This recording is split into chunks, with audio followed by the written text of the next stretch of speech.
Welcome everyone. My name's Bobby King. I'm the Minnesota State Director for Solar United Neighbors.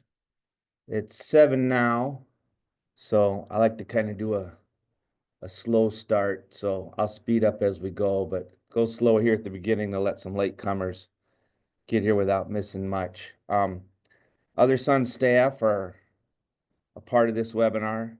John Anderson is the Minnesota Program Associate who's going to be presenting too, and Trinity Dearborn and Reagan Watson are also here. They're going to be watching the chat, helping make sure questions get answered. And both of them work on our Go Solar team, which helps people with some of the details about solar. And tonight we're going to cover how our solar group buy works, the basics of solar technology, and the basics of the economics of solar, including key incentives.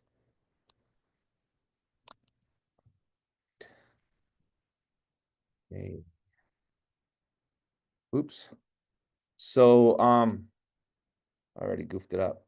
There we go. So, make sure you choose mic and speakers for your computer audio so you can hear. And then submit your questions in chat.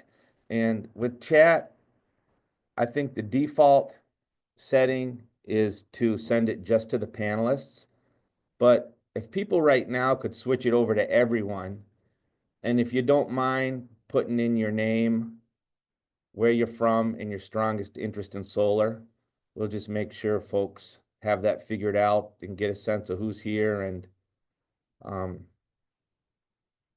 I can know that I'm talking to more than just my computer screen.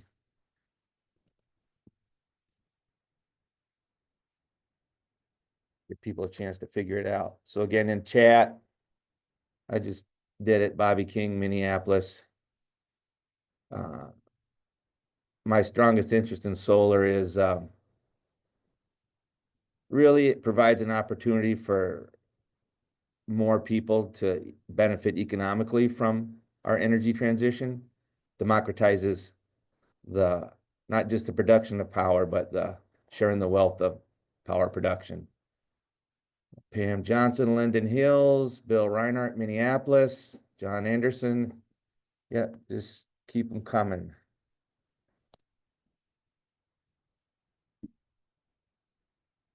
All right. So again, if you have comments, put them in the chat. If you have questions, put them in the chat. And we have Trinity and Reagan making sure we see those questions and get them answered. So a key part of how we do what we do is working with partners who help spread the word and let folks know about the opportunity to be a part of a solar group buy, benefit from the group buy and get our help. So City of Minneapolis is a great partner.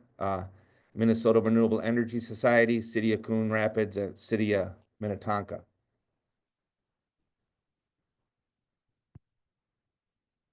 A little bit about Solar United Neighbors.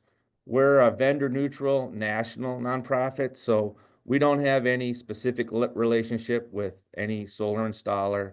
Our strongest interest is the solar homeowner. That's who we're looking out for. We want to help you get the best deal and a process that feels good and works for you.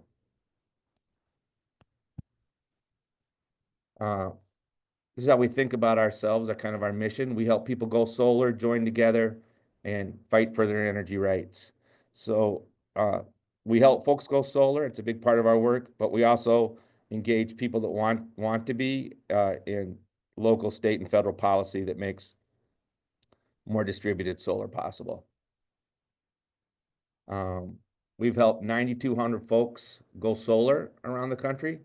That's 55 megawatts of solar and 843 tons of CO2 saved.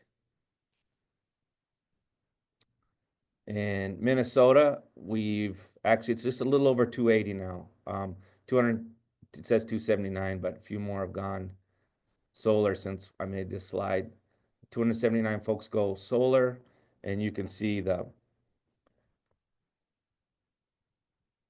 the energy savings and the investments that follow from that. That's Jessica Knight with her son in the Bancroft neighborhood. We got them go solar. I think that was 3 years ago now. A little bit about how we got started because it speaks to how we operate, how we think about things. Anya Schoolman, the gal in the sunglasses there, her son Diego, that's just to our right, her left. He saw an inconvenient truth in 2007 and said, "Mom, let's go solar." And she said, "That sounds good. Let's try to do it." And at that time, they're in the Mount Pleasant neighborhood of Washington, D.C. They got a lot of different answers from different electricians, different solar installers, the city. Um, and at heart, she's an organizer, real community focus. She brought together folks in her neighborhood, and they began meeting over a process of a couple of years to figure it all out, work it all out together. And ultimately, 50 folks went solar, and the story made the papers, and they started getting calls from other communities that want to do it. And she ran it out of her living room for a while. And now we work in all 50 states. We have programs like the one we have here, group buying programs in 12 states, Puerto Rico and Washington, D.C.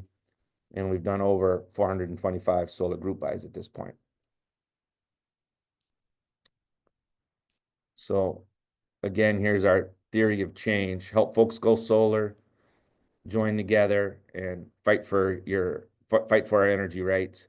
And an important part of our policy is developing the policy we want to work in is informed by the folks we work with, their experience going solar, what works well and what needs to be improved. And equity is a component of what we do. We want everybody to be able to benefit from solar. If you can't do rooftop, can we get you community solar? And within this group buy and all the group buys that we do in Minnesota, there's a component that allows low-income folks to go solar. And we'll go through that a little bit later, how that works for this solar group buy. So what we'll cover today, solar technology, solar economics, and how the solar switch group buy works. Takes about an hour and a half, an hour 30 if there's a lot of questions. And I'm going to turn it over now to my colleague, John, who is going to lead us on the solar technology section.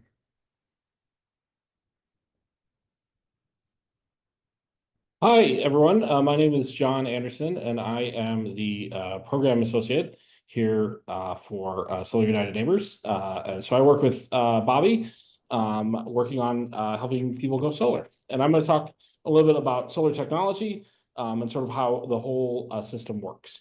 So I'm going to share my screen here. Yeah.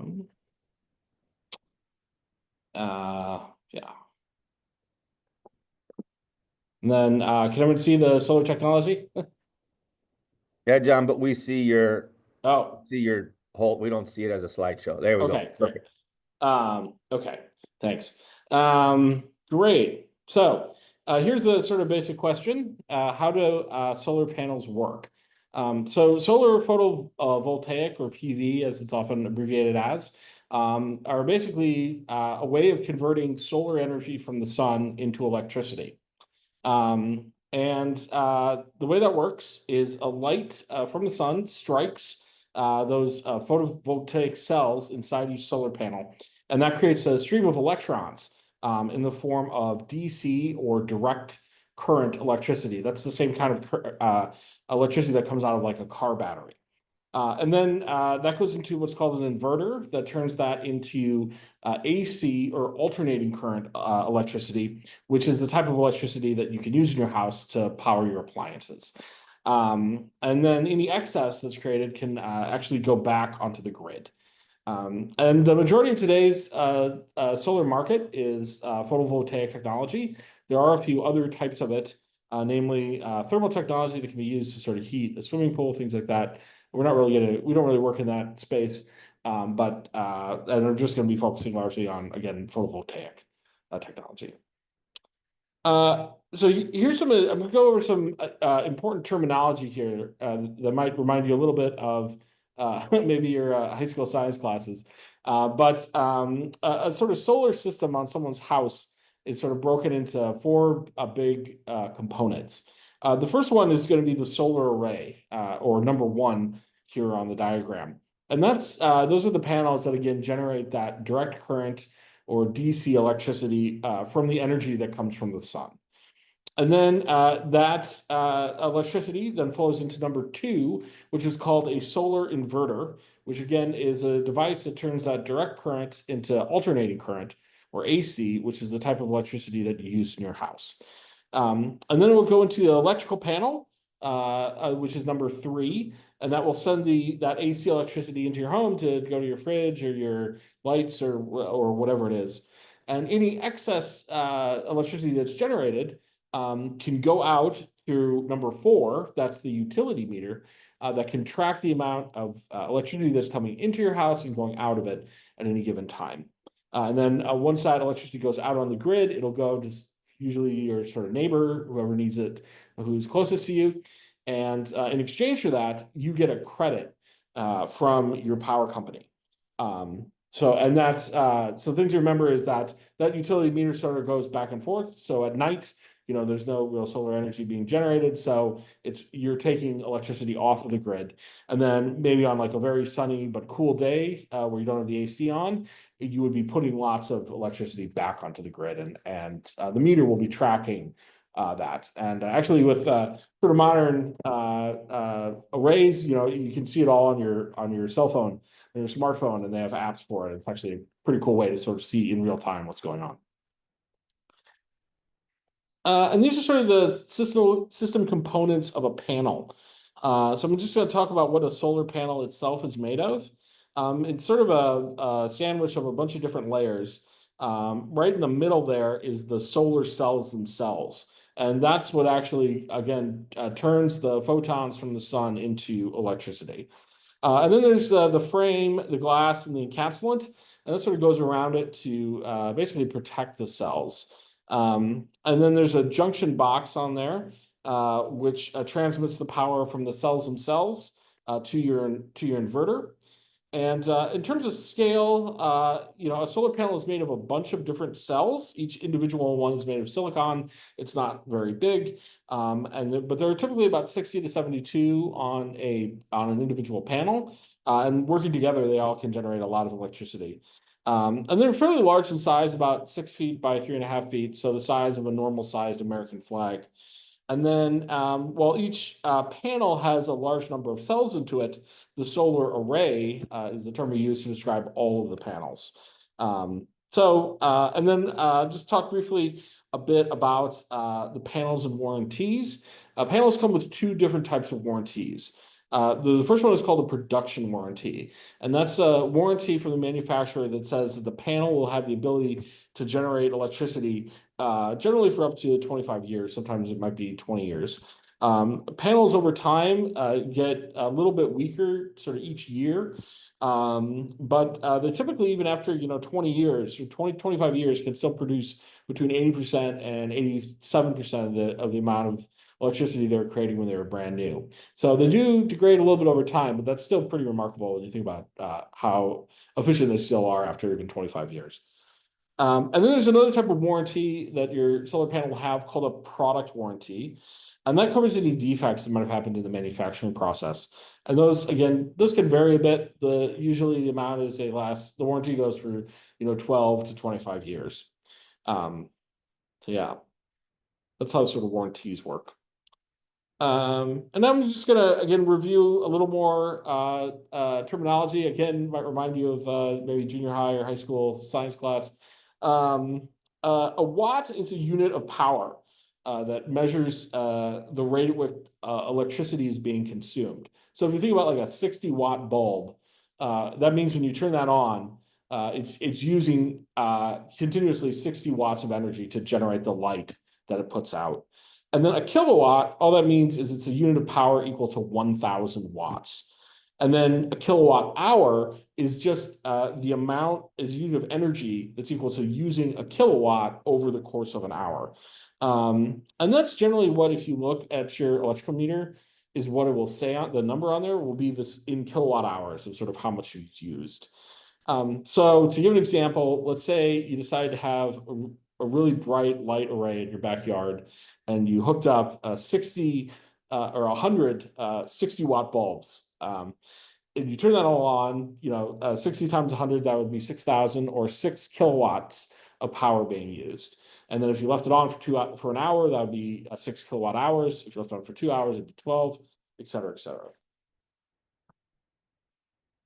And I'm just going to talk a little bit about system components, largely the racking. Racking is what is used to actually physically attach a solar panel to your roof. So here's a pretty standard type of racking that's used to mount panels on a diagonal roof with sort of standard asphalt shingles.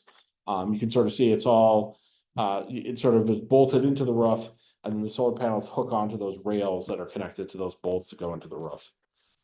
There's a number of different ways to do this because there's a number of different roofs out there.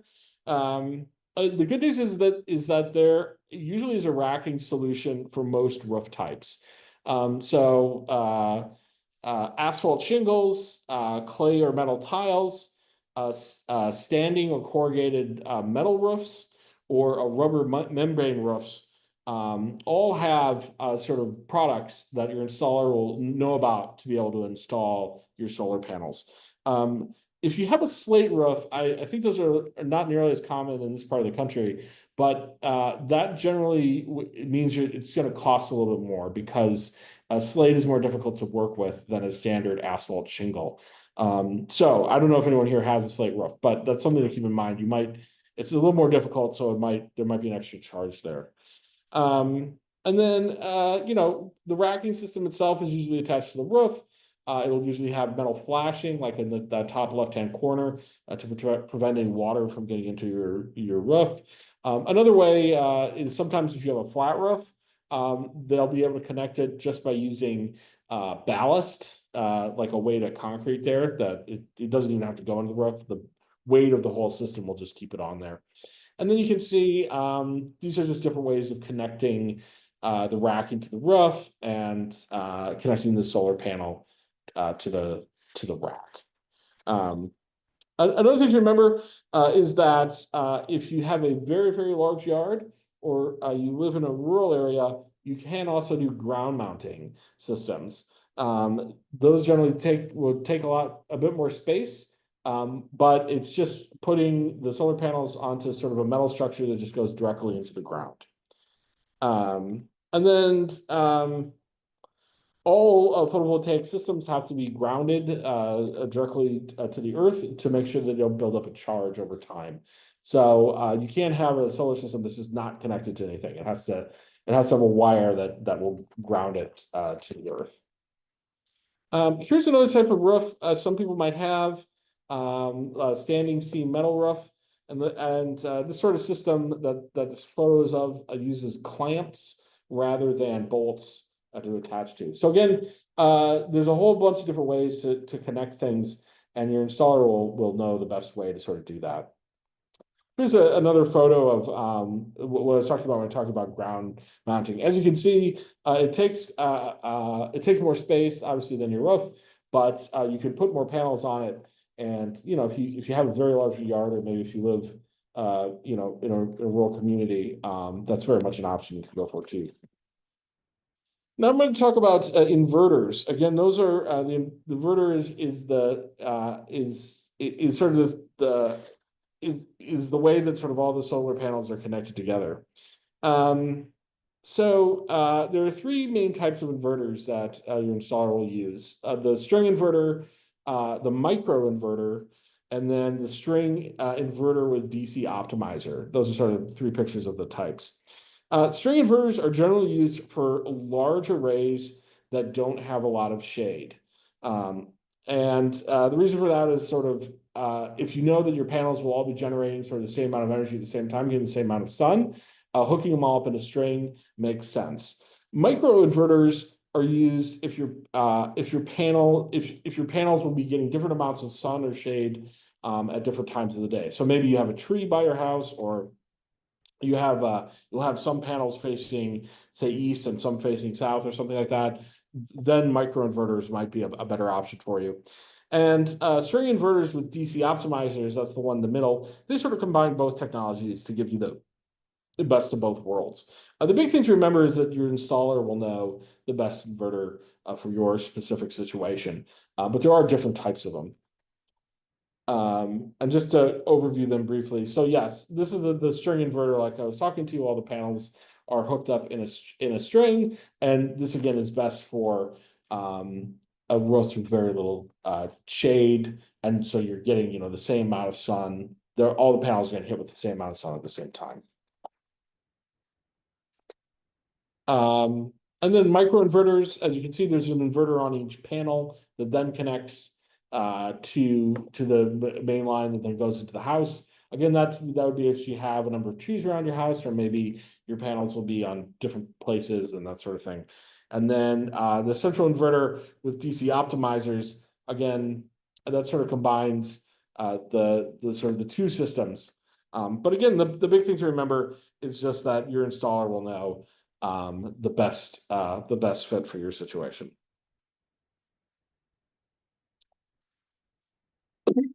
Now, once that electricity goes to the inverter, becomes AC, it's going to have to go through your electrical panel in your house. And you may need a new electrical panel, either if all the spots of your circuit breakers are already filled up on your panel, or if you have an old-fashioned screw-in fuse system like my parents' house used to have from way back. Then you'll probably have to have a new electrical panel. But that cost of getting that new panel can go towards the federal tax credit and the other incentives. Now, finally, I'm just going to talk about what's a good roof for solar. One of the most important things is the roof orientation. The most ideal direction for a solar roof is going to face directly south, with no or little shade. That's going to receive the most amount of the sun's energy and generate the sort of the most electricity efficiently. True east and true west racing roofs are still workable.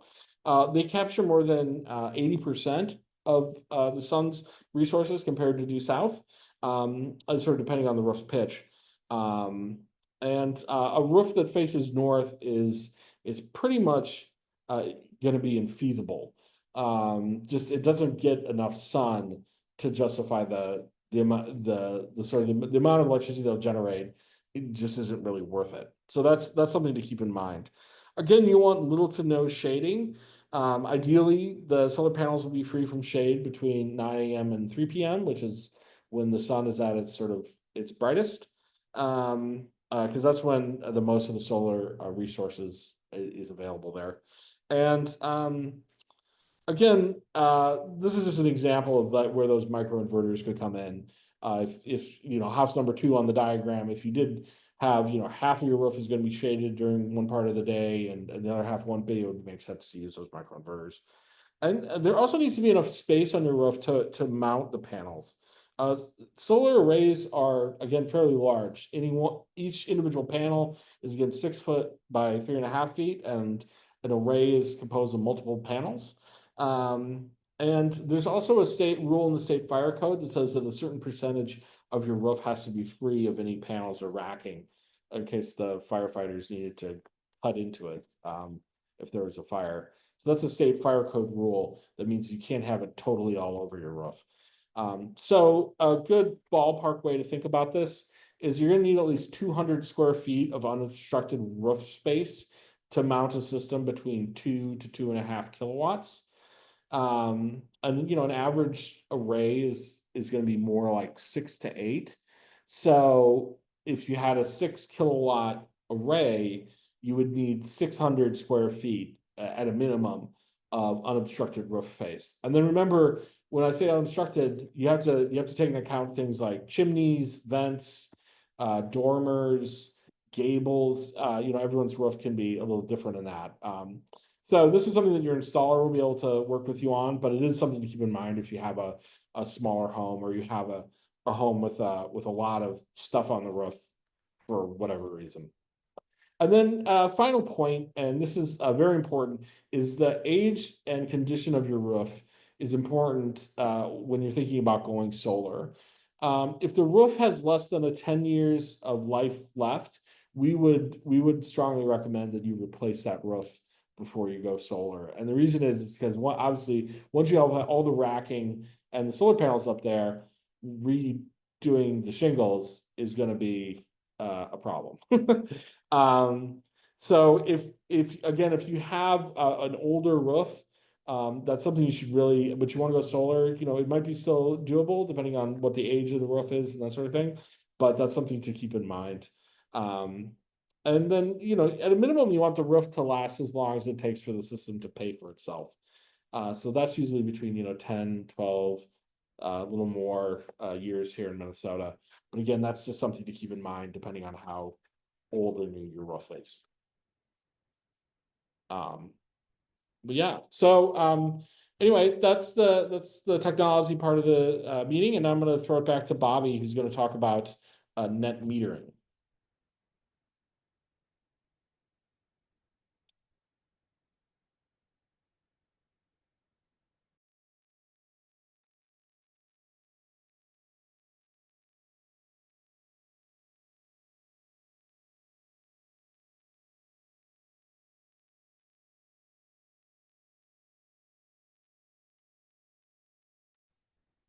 Oh, you're still muted, Bobby. All right, yeah, sorry about that. Here we are. So net metering.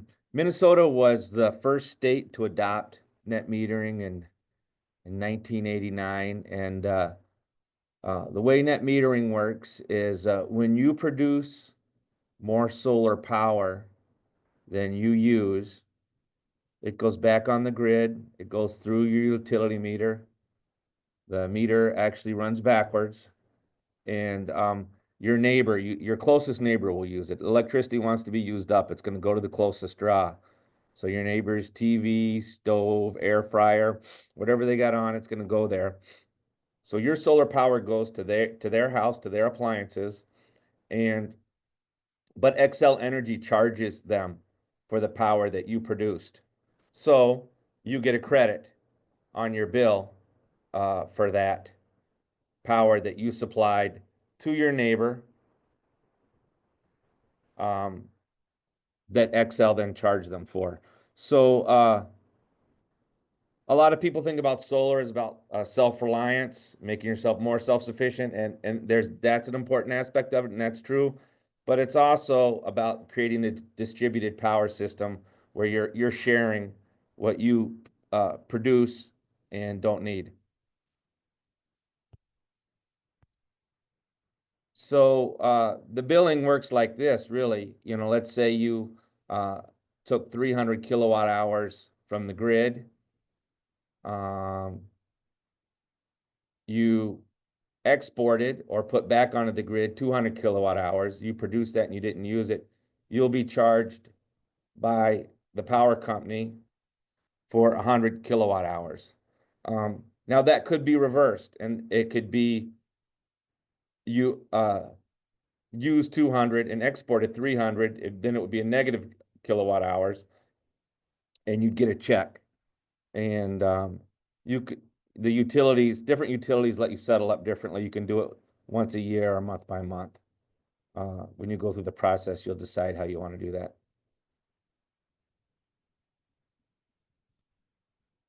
So batteries and what happens when the power goes out. So when the power goes out, your solar shuts off. Um, we can't have electricity being backfed to the grid when lines people are out there trying to fix the lines. They'd be injured. So if you want power when the power is out, we're talking about getting batteries. And you might want batteries if you have frequent utility outages, you've got critical loads at home, a medical equipment, a pump for a well. Maybe you work from home and you just always have to have that Wi-Fi going. Um, or you're particularly concerned and interested in emergency or disaster preparedness. Um, Batteries are pricey.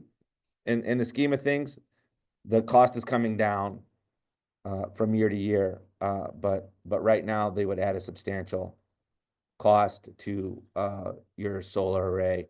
So here's an example of a 13.5 kilowatt hour battery pack.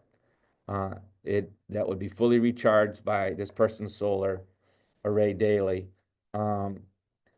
So without sun, they'd have 1 day of power.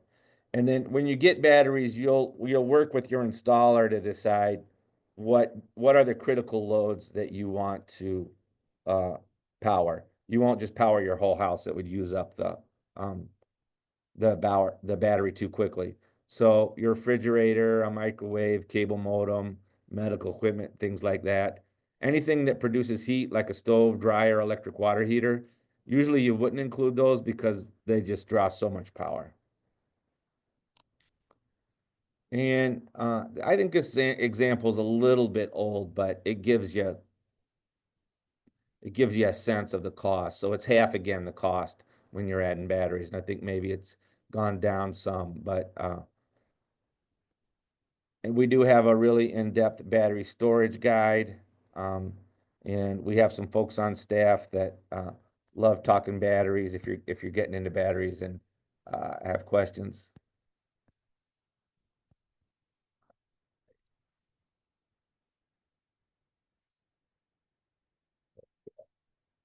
So just a review of the can folks still see my slides? Okay. Just a review of the technology, some of the important technology terms. You got your solar array on your roof, producing that DC power, like John said, goes to your solar inverter, which turns it into AC power. It's also your solar inverter that will have a web-based app, Wi-Fi-based app that you can look at on your phone or computer to see in real time how your array is doing, how much it's producing, and if there's any issues. Your installer will also be monitoring it, and often they'll know that there's a problem before you do. Then your electrical panel where that AC power goes to, you use what you need. What you don't need to use goes through your utility meter to your neighbor, and you're credited by the power company for that power that your neighbor used, that they charged them for using, but that you produced.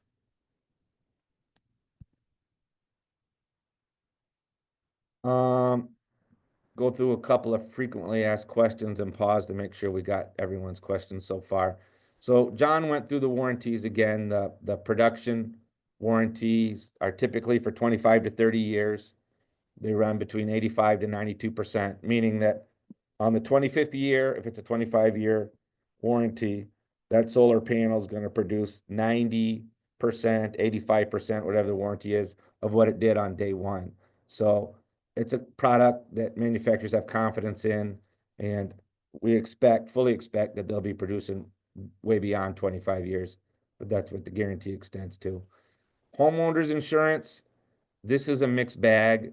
Some insurance companies will try to raise your rates considerably. You'll want to call, you'll want to find out.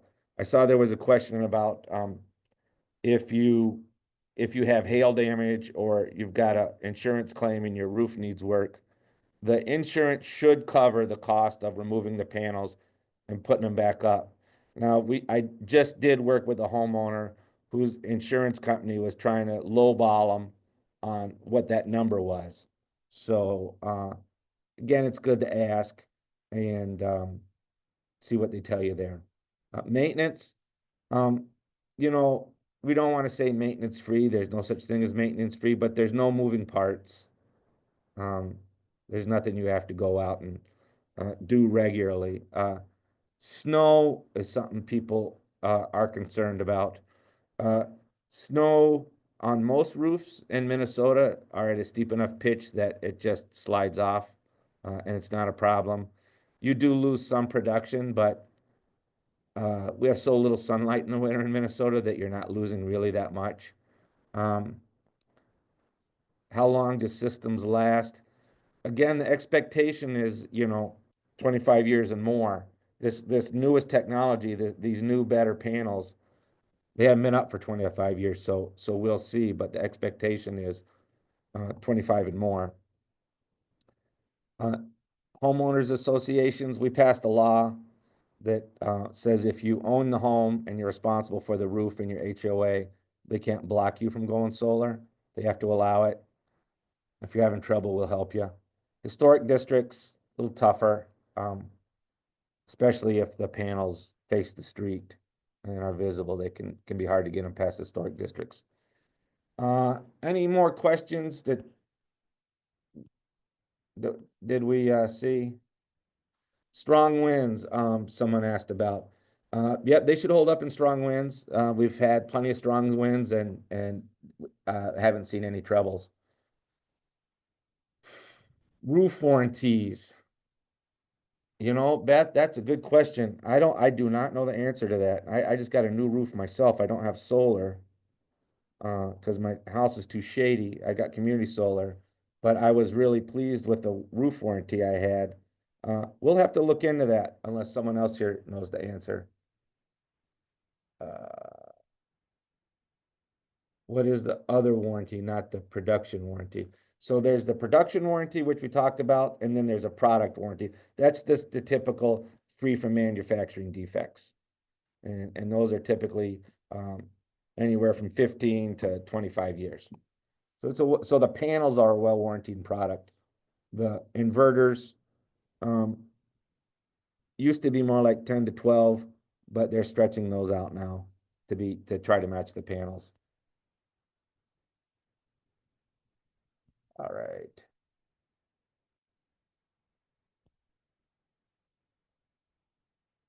So let me know, John or Trini, if I missed any questions. I'm gonna keep going here.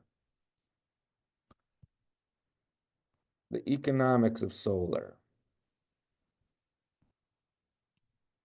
So costs for solar have just dropped tremendously as the quality of the product has gotten better and it's now produced at a mass scale. Thousands, tens of thousands of folks are getting solar every year. It's no longer a specialty or boutique project. There is a return on investment that you'll be able to see in your solar proposal and understand what is the year in which the panels have paid for themselves. And there's a 30% federal tax credit until 2032. It's around after 2032, but it's not 30% anymore.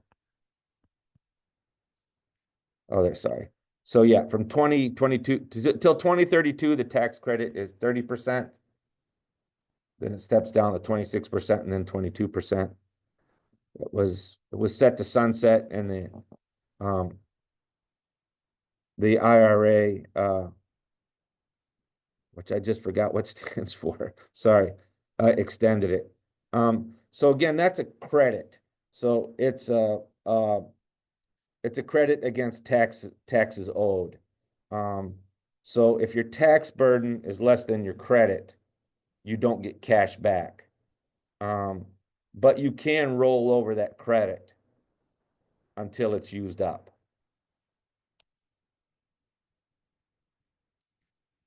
Here's a look at how to think about the payback period and the cost of solar. So let's just look at that 8 kilowatt. We're figuring 320 a watt here. An 8 kilowatt system would be 25,600. Your tax credit is 7,680. So again, remember, you have to pay the 25,600. You get that credit, utilize that credit. It's easy to use. There's an easy form for it. You'll utilize that at tax time. If you've paid in more than 7,680, or if you're self-employed and owe more than 7,680, you'll use that credit all in 1 year. If you don't use it all in 1 year, you can roll it over. So your net cost there is 17,920. So the minute you turn that array on, it's producing electricity that has a value. This system, the value of the electricity in 1 year is 1,293. Estimated 10 years of savings is 13,829. We assumed a 2% cost escalator for electricity, which is probably pretty low. Probably will be more than that. Then your estimated lifetime savings is 28,813. So your net profit there, paying cash, fully utilizing the tax credit, is $20,893 after 25 years.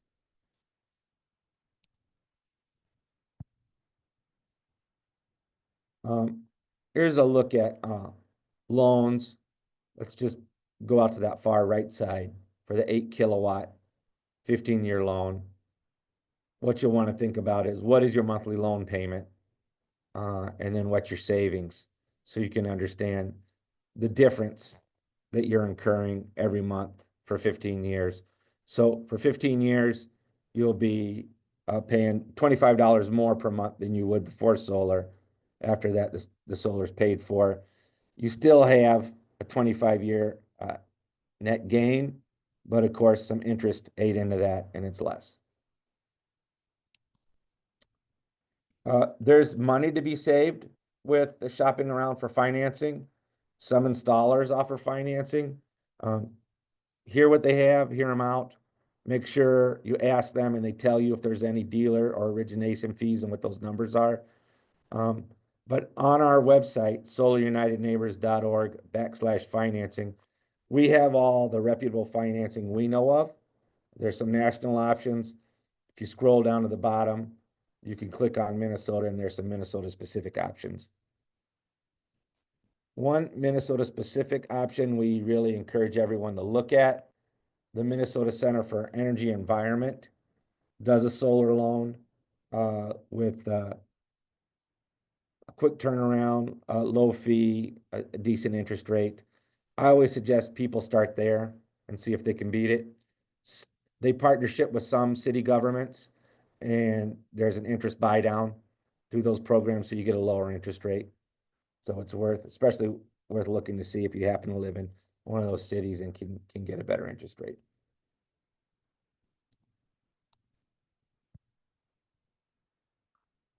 All right, solar incentives. Let me check the chat real quick. Someone asked, I'll just jump on this right now. Installation timing, our installer's backlog.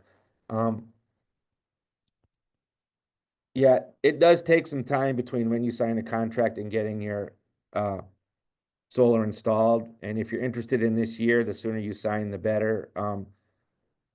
We'll go through the timeline a little bit later too, what the commitment from the installers we're working with is. And also, Xcel Energy is not quickly about moving these interconnection applications through.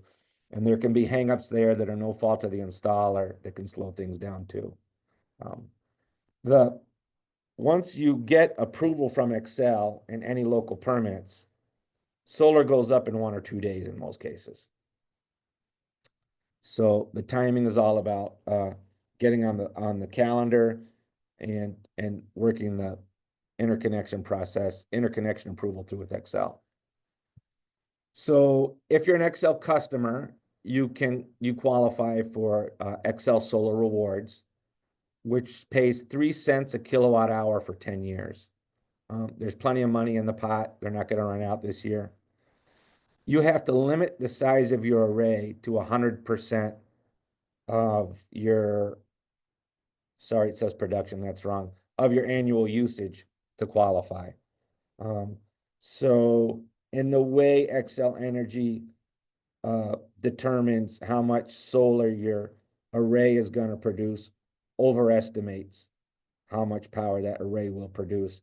So sometimes to comply with this 120% rule, your system is only producing 80, 90, 75, 50% of your annual usage, and your roof is capable of holding a larger array. Many people just say, forget about it. I'll forego the 3 cents a kilowatt hour. I want the largest system I can get. And often that makes more financial sense because of net metering. And you'll want to talk to your installer about what your goals are. Do you want the cheapest array up possible? You're just tight. Do you want the quickest return on investment?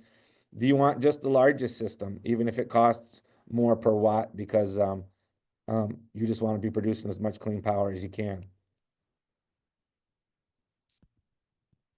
Here's a look just to give you an idea of what that 3 cents a kilowatt hour would generate on a 5 kilowatt system, which that's a smaller system, but it's not atypical for Minneapolis homes, which have often smaller roofs with dormers. You'll see that Xcel Solar Rewards estimated year one production would pay $279. So for every 5 kilowatts of size, you're going to generate about $300 of solar rewards. And your installer, when they give you your proposal, will have that number on there. You can look at it and know what it is.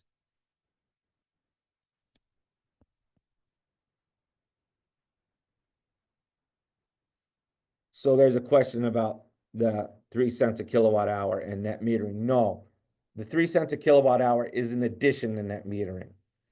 You get net metering, you're guaranteed net metering by state law up to a 40 kilowatt system, which is large, very large. A homeowner is not going to have a system that large. So the 3 cents a kilowatt is added. It's for all the solar you produce, whether you use it or your neighbor produces it. And it's in addition to net metering. So we had a question about trying to get power going without a battery. There is a workaround that you can do. Most people don't do it because the cost often doesn't warrant the benefits. But some inverters, and more of them, are able to it's called islanding. When the power shuts down, they island your system so the power only stays in your home. So you would have power in your home from your array during the day when the sun's out. So if that's something you're interested in, you can ask your installer about it. It entails some additional cost, but that is possible.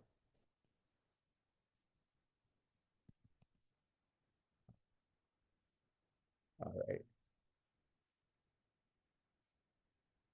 So if you're low income and you're on any one of these programs, energy assistance, Section 8 housing, Habitat for Humanity candidate, community land trust homeowner, you receive Wicker SNAP or medical assistance, you qualify for a $2.75 watt incentive that's paid upfront after your array is interconnected.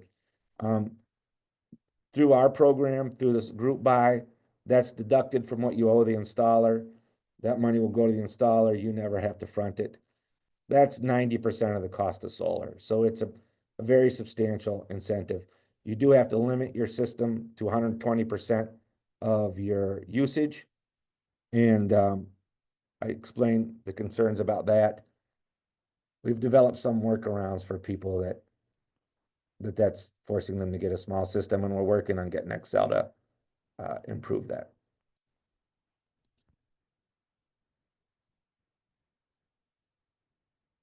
If you live in Minneapolis, we have they have the Minneapolis Green Cost Share, which helps pay for part of the cost of a solar install through a group buy.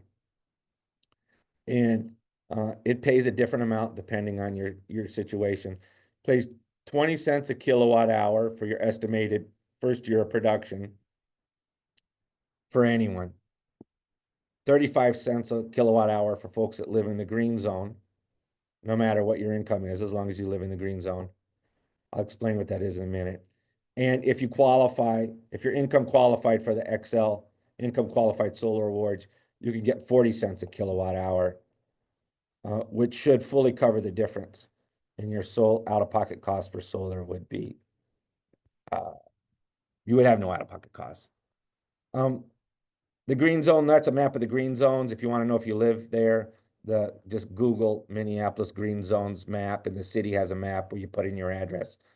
Those are areas of the city that the Minneapolis has determined are disproportionately folks of color and disproportionately harmed by pollution, and they wanted to create some incentives that address that. And this is one of the things they're doing. For the green cost share payment for folks that aren't income qualified, you'll pay that you don't get that deducted from your bill. You'll pay for the cost of the array after the installation. Sun will mail you a check for your green cost share payment. Takes a little bit of time, and there's a limited amount of money for that. Your installer will know if there's money left in the pot at the time you sign your contract. So here is for someone who's not income qualified, lives anywhere in Minneapolis, for a 5 kilowatt system, their green cost share payment would be $1,250. So you could kind of use that as rough math to gauge what your incentive would be. Double that if you're 10 kilowatts, etc. And let me go through some numbers for income qualified folks. Again, using a 5 kilowatt system, we assume 314 a watt. So that system would cost $15,700. The green cost share, again, Minneapolis only, would be $2,500. Solar rewards, the low income solar would be $13,750. So that would fully cover the cost of the system in Minneapolis. Outside of Minneapolis, you'd be paying $1,950. Through our solar group buy, most folks will get a better price than $314 a watt. We'll often get a better price. I'm going to pause there and see if I caught up with all the questions. Yes, we will email out a recording of the Zoom of the webinar. We don't send out the slides, but if you really want them, we can email them to you as a PDF. We'll share our email at the end of the presentation. Just send us an email saying you want a copy of the PowerPoints as a PDF. So why do folks go solar through Solar Switch through a group buy? Sorry, what is Solar Switch? So it's a group buying program for solar, PV, and battery storage for homeowners and small businesses.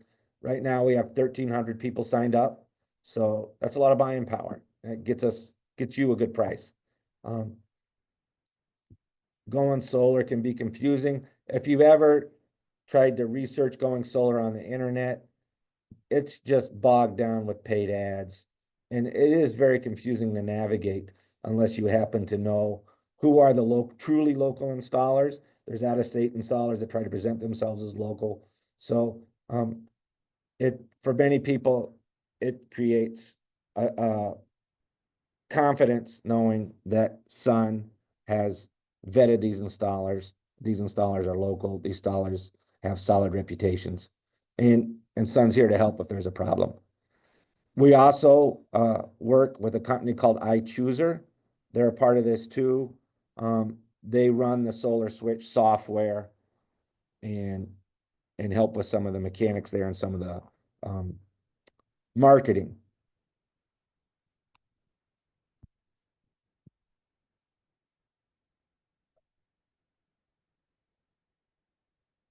So why Solar Switch? It's voluntary. There's no obligation to go solar. You can get a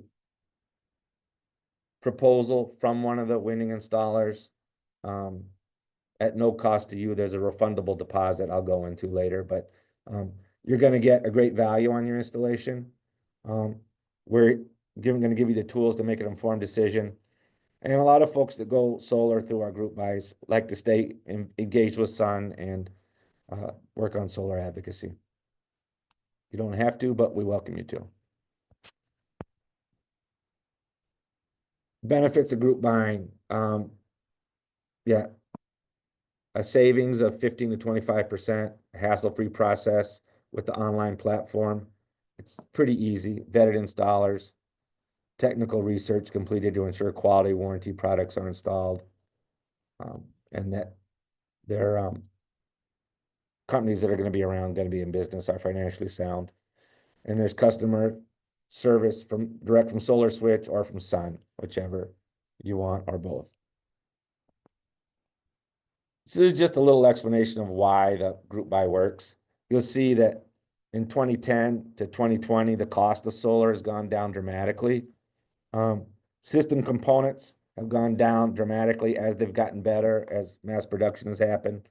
Labor costs have gone down as the systems have gotten easier to install, and there's a better trained labor force. But the cost of procuring customers is still very high. That's why when you go on the internet to search for solar, you're basically being bombarded by companies who are just trying to gather you as a lead to sell your lead. So solar companies are very interested in people like you that have done some education about solar and demonstrated some commitment that you're really interested in beyond the tire kicking stage. So here's the Solar Switch process.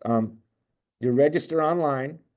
The more information you know about your home, how big it is, energy usage, the better when you sign up, but don't let not knowing all those details keep you from doing it. Put your best guess. Once you do that, you'll get a personal recommendation via the online software that reflects what the winning installers have bid in terms of price, equipment, and what you've told us about your roof and your energy usage. And I'll go through that personal recommendation in a second. If that looks good to you, if it's something you're interested in, you'll accept that and pay a $150 refundable deposit.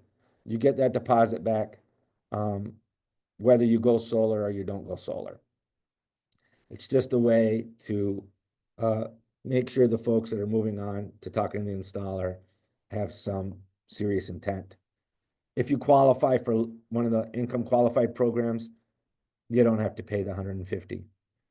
Your installer is going to give you a proposal then that's going to be very close to the personal recommendation you've seen, but it'll take into account the additional information they learn from working with you.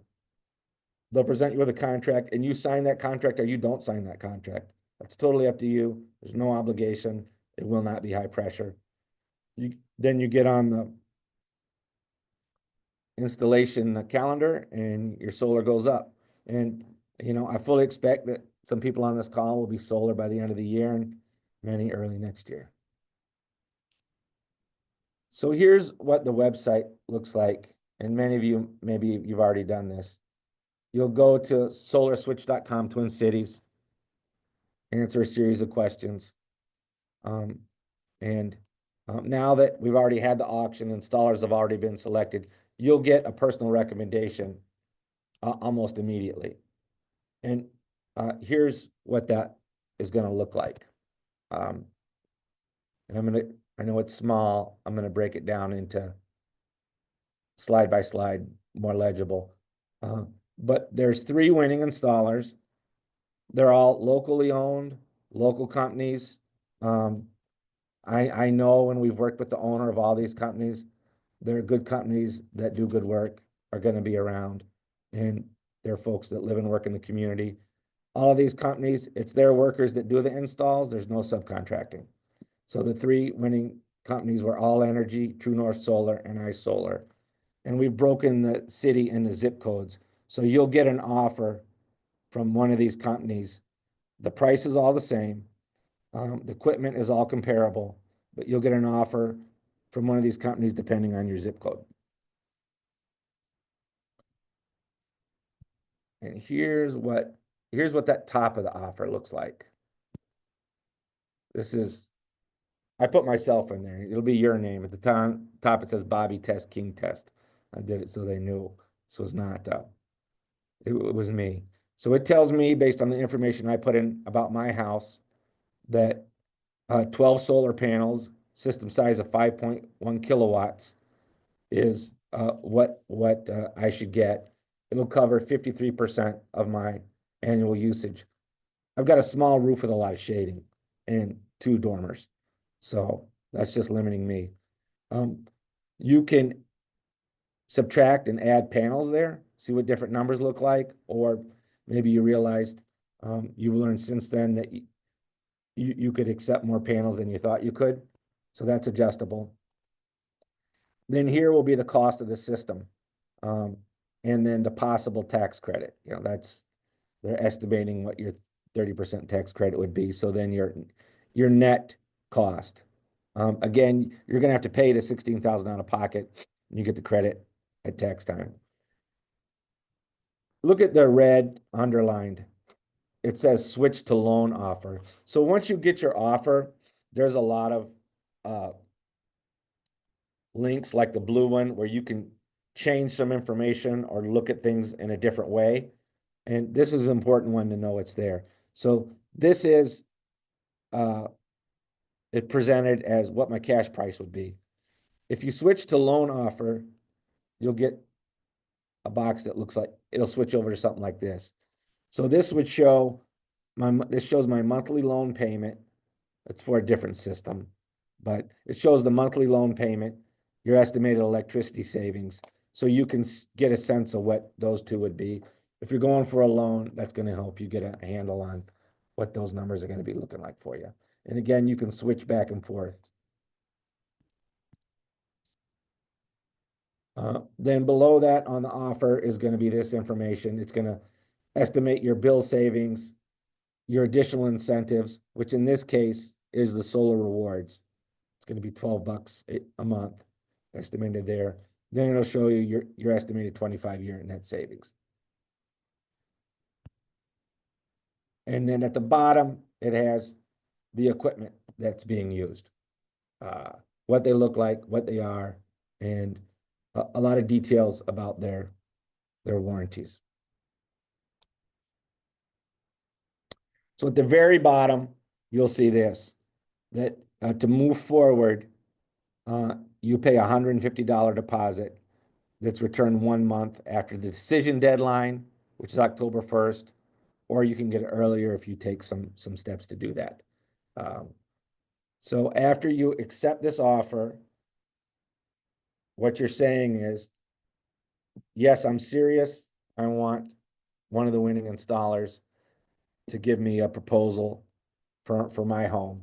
That installer will reach out to you, have a conversation with you, answer some questions, and they'll send you over a proposal that reflects the solar switch group by price.